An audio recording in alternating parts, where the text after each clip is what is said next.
आज हम पढ़ेंगे राउल्स लॉ। ठीक है, राउल्स लॉ को पढ़ने से पहले हम थोड़ा सा हेनरी लॉ देखेंगे क्या होता है। ठीक, हमने पहले लेक्चर में देखा था कि हेनरी लॉ हम तब यूज करते हैं जब लिक्विड में डिसॉल्व करते हैं गैस को।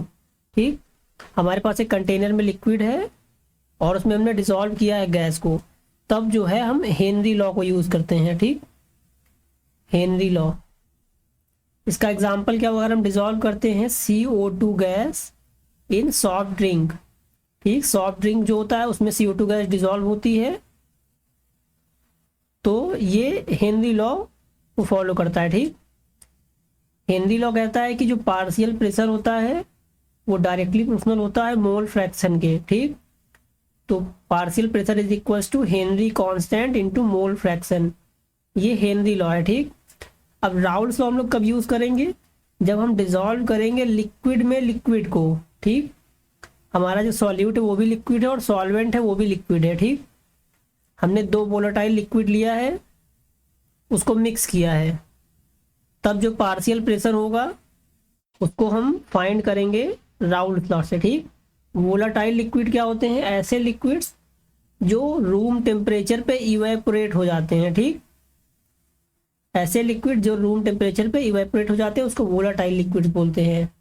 ठीक है ना, जैसे कि एग्जांपल हम अगर मिक्स करते हैं CHCl3 में CH2Cl2। ठीक, ये दोनों लिक्विड हमने मिक्स किया, तो जो कंटेनर में जो प्रेशर होगा पार्शियल प्रेशर वेपर का, उसको हम फाइंड करेंगे राउल्स लॉ से। ठीक है,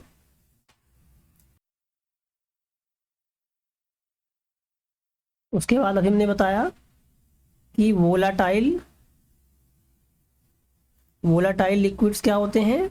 जो इजीली इवेपोरेट हो जाते हैं, इवेपोरेट इजीली इवेपोरेट हो जाते हैं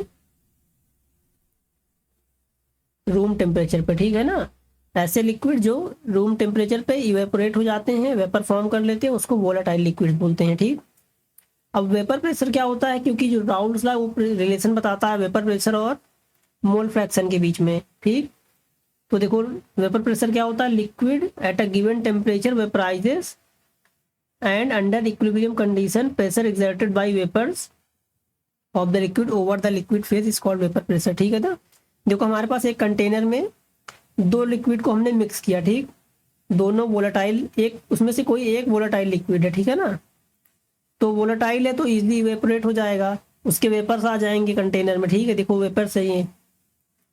अब वेपर है गैस फॉर्म में होते हैं। ठीक, गैस फेज में होते हैं, इनका जो प्रेशर होगा लिक्विड की सरफेस पे उसको बोलते हैं वेपर प्रेशर। ठीक है, जो भी लिक्विड है उसके वेपर्स जो प्रेशर अप्लाई करते हैं लिक्विड के सरफेस पे किसी क्लोज कंटेनर में, उसको बोलते हैं वेपर प्रेशर।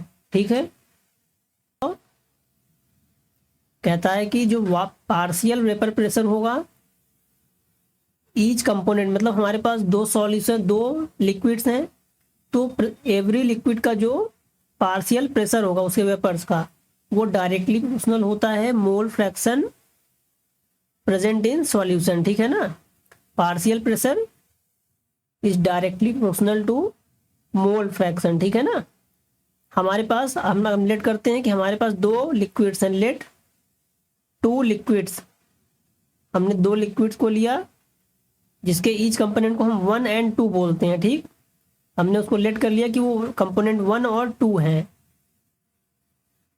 तो कंपोनेंट 1 के लिए क्या होगा? फॉर कंपोनेंट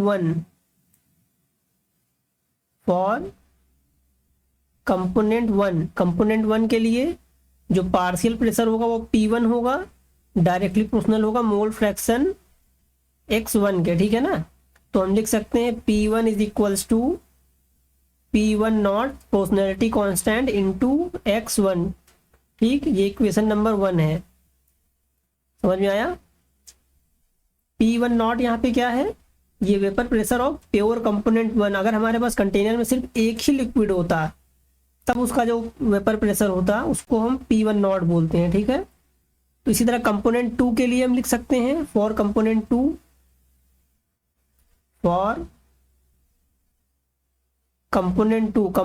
के लिए क्या होगा? P2 is equals to P2 not into X2। समझ में आया? हमने 2 लिक्विड्स लिए थे इसलिए हमारे पास P1 और P2 मिल गया। ठीक, अब हमें पता है, हमने 11th में पढ़ा Dalton's law of partial pressure. ठीक, क्या होता है ये? Dalton's law of partial pressure. ठीक, ये कहता है कि जो टोटल प्रेशर होगा किसी भी लिक्विड में वो सम होगा इंडिविजुअल पार्शियल प्रेशर के सम के इक्वल। ठीक, मतलब P1 प्लस P2 के इक्वल होगा P टोटल। समझ में आया? P1 प्लस P2 के इक्वल होगा P टोटल। अब इक्वेशन नंबर 3 में हम P1 और P2 की वैल्यू सब्स्टिट्यूट करेंगे इक्वेशन नंबर 1 और 2 से। ठीक, तो हमें क्या मिलेगा?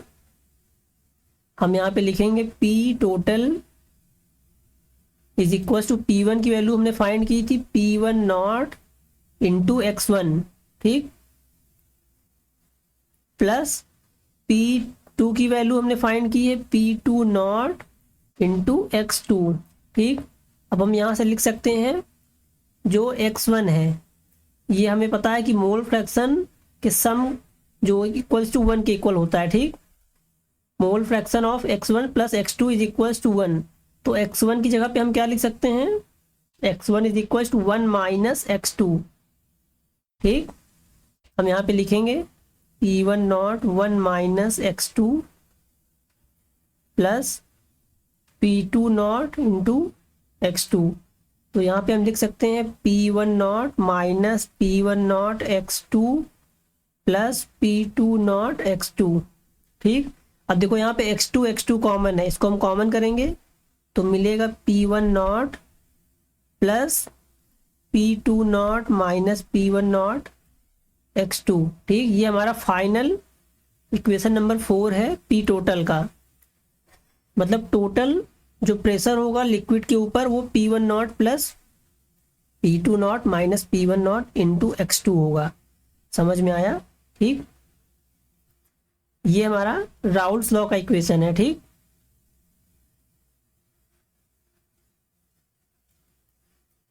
इसके बाद इस इक्वेशन का यूज करके हम ग्राफ को एक्सप्लेन करेंगे अपने नेक्स्ट लेक्चर में। ठीक है ना, इस ग्राफ को हम एक्सप्लेन करेंगे नेक्स्ट लेक्चर में जहाँ पे यूज होगा इस इक्वेशन नंबर 4 का। ठीक,